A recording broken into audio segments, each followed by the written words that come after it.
لە ئێسادا بە بەشداری سەرجەم چین و توێژەکان لە بەردەمی خێمەی مانگرتوان لە بەردەمی ئۆفیسی نەتەوەیەکگرتوەکان لە شاری سلێمانی کە ئەم هەینیە لێرەگربوونەتەوە و داوای مافەکانی خۆیان دەکەن و هاوکات پاڵپشتی مانگرتوان دەکەن کە 11 ڕۆژە ئەمڕۆ لێرن. ئەگەر هاوکارمەکان جۆزێتەوە ئێرە هێندە قەرەباڵغا کە بە بەشداری سەرجەم چین و توێژەکان لە موچەخۆران لە مامۆستایان لە کاسبکار و چەندی کەسانی دیکە لێرە بەشداریان کردووە لەم گربوونەوەیەدا و بۆ پاڵپشتی لە مانگرتوان ئەوان هاتوونەتە ئێرە. قەت و سڵاوە لێبێ مامۆستای فەرمانبەریت. سڵاو لە جەنابێ، منیش مامۆستام. داواکاری چیەکەی بۆچی هاتوتە ئێرە بەم ڕۆژی هەینیە؟ وەڵاهی منیش هەروەکو مامۆستانی هاوپیشەم هاتووم داوای حەقی خۆم بکەم و هەروەکو داوای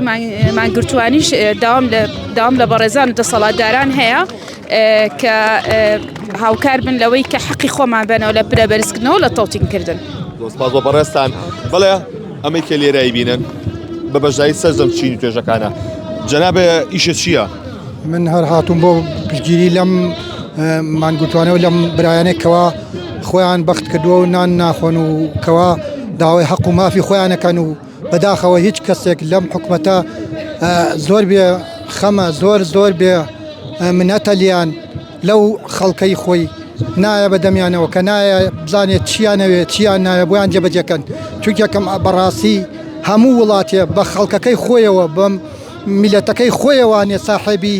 حەق و ماف و خاک و ئاو و حکومەتە. ئەگەر میلەت نەبێ و ئەگەر میلەتی خۆی نەبێ چی حسابی بۆ ئەکات کێ ئەڵێ تۆ چیت؟ هەموو کەسێ ئەبێ میلەتەکەی خۆی بەخێوکە ئەبێت مافی میلەتەکەی خۆی بدا. ئەگەر تۆ میلەتەکەی خۆی لەگەڵی نەبێت تۆ چیت؟ کێ ئەو ناسێ کێ ئەزانێت تۆ چی؟ ئەم خەڵکە هەمووی ساحێبی شەهید و ساحێبی وەختی خۆی زەحایی داوە وەختی خۆی هەمووی بەو شاخانەوە بەو خزمەتی پێشمەرگەی کردووە خۆی پێشمەرگە بووە خۆی کوژراوە ماڵی سوتاوە. ئەی ماقولە ئێستاکە ئەمانە هاتوون نایەن بەدەم ئەو خەڵکەوە. تۆ هەموو پارە هەبوو برد حکومەتی خەڵک ئاوایە پارەکەی تۆ بردی لە لوبنان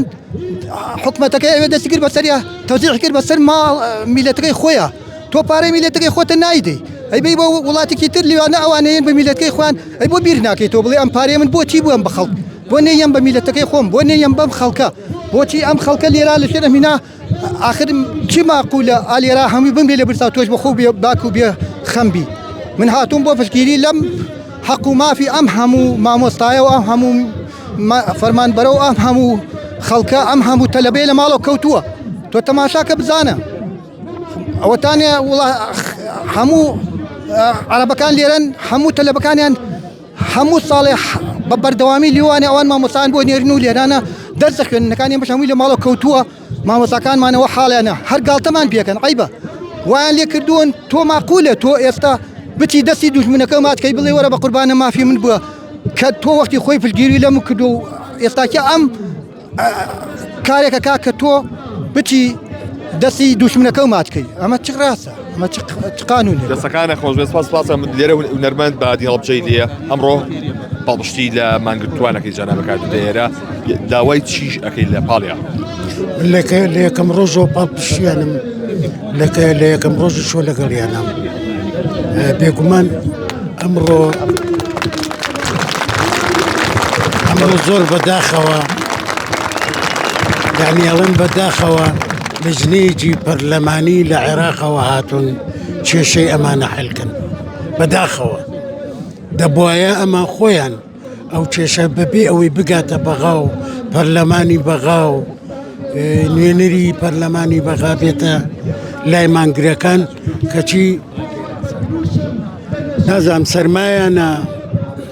یاخود تاقەتیان نییە سەردانێکی ئەم مانگرتوانەی خۆیان بکەن بۆ ئەوان لە بەغاوە دەگەنە ئێرە ئێوە بۆ ناگەنە ئێرە یان هیچتان پێیان نییە بۆیان یعنی بەڕاستی هەندێک شتەبینی زۆر بێ تاقەتە کاکە ئەمانە خۆ ناڵێن وەڵا ئەم حکومەتی هەرێمە ئەڕۆخەنین نەخێر من وەکو خودی خۆم حکومەتی کوردیم گەلێ لەلا پیرۆسترا تا حکومەتێکی بێگانە بێ حکم بکە چونکە حکومەتە بێگانەکانمان هەمووی تاقی کردەوە بەڵام چه حکومەتێکی کوردی حکومەتێکی عەدالەت دیموکرات بەشی خەڵق نەخوا بەشی خۆی بۆ خۆی نەبێ و بەشی منیش بخوا لەبەرەوە تۆ وەرە هەموو چواردەوتان فولن بەڵام ئەو خەڵقە ڕەش و ڕوودەکە لە تاوی موچەکەی هاتوۆتە سەر جادە و مانەگرێت اینجا یەکشت پێ بڵێم لێرە یەک مانگرتو خوا نەخواستە شتێکی لێبێ لە سلێمانیە خراپ ئەقەوێ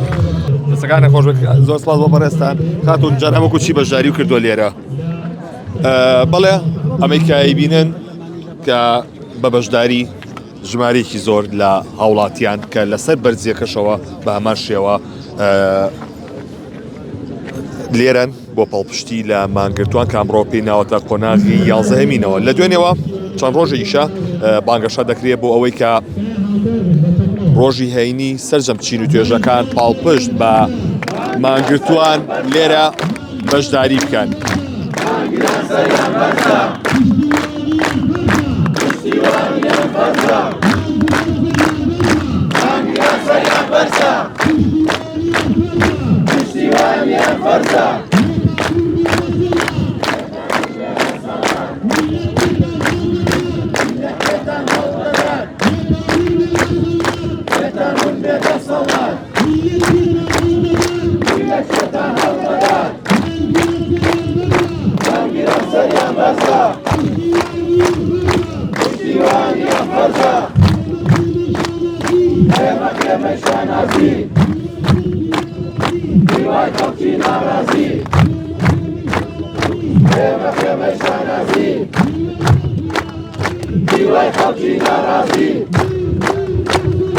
This